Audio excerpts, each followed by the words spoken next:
Listen to the wind. I'm listening. Check. I should hardly think that he come tonight. Me. That's the worst of living out so far. Of all the beastly, slushy, out of the way places to live, this is the worst. Pathways flooded. Never mind, dear. There he is.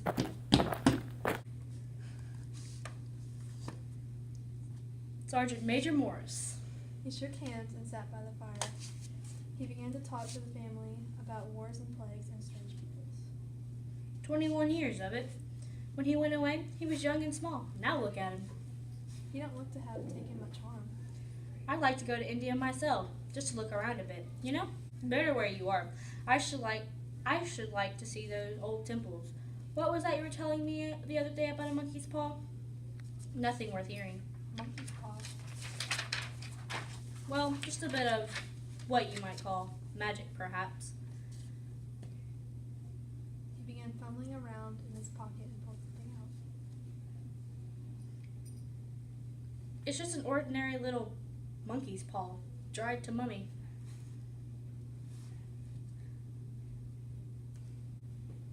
It had a spell put on it by an old sorcerer. He put a spell on it so there 3 separate men could have 3 separate wishes from it. Well, why don't you have 3, sir? I have. Did you really have the wishes granted? I did. If you had 3 wishes, it's no good to you now. What do you keep it for? Fancy, I suppose. If you could have another 3 wishes, would you have them? I don't know. Better let it burn. If you don't want it, give it to me. Hold it up in your right hand and wish a lot. I warn you, don't blame me for the consequences. Sounds like the Arabian Nights. Don't you think he might wish for 4 pairs of hands for me? If you must, wish for something sensible.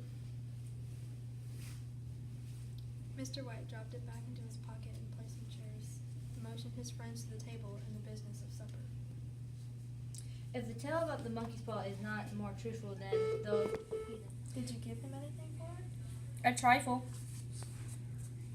likely, we're going to be rich, famous, happy. Wish to be an emperor, Father.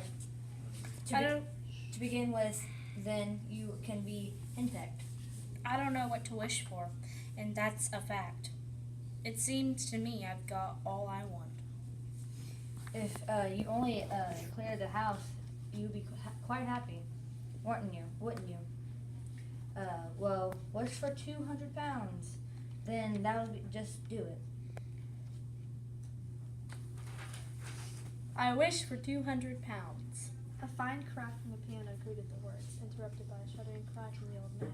His wife and son ran toward him. It moved. Well, I don't see the money. I bet I never shall. It must have been your fancy. Never mind, though. There's no harm done.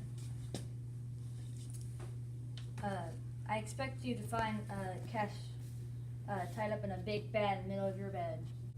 Herbert will have some more of his funny remarks, I expect, when he comes home. I dare say. That I'll swear to. He thought it did. I say it did. His wife made no reply. She was watching mysterious movements of the man outside. Hey guys, how am I just...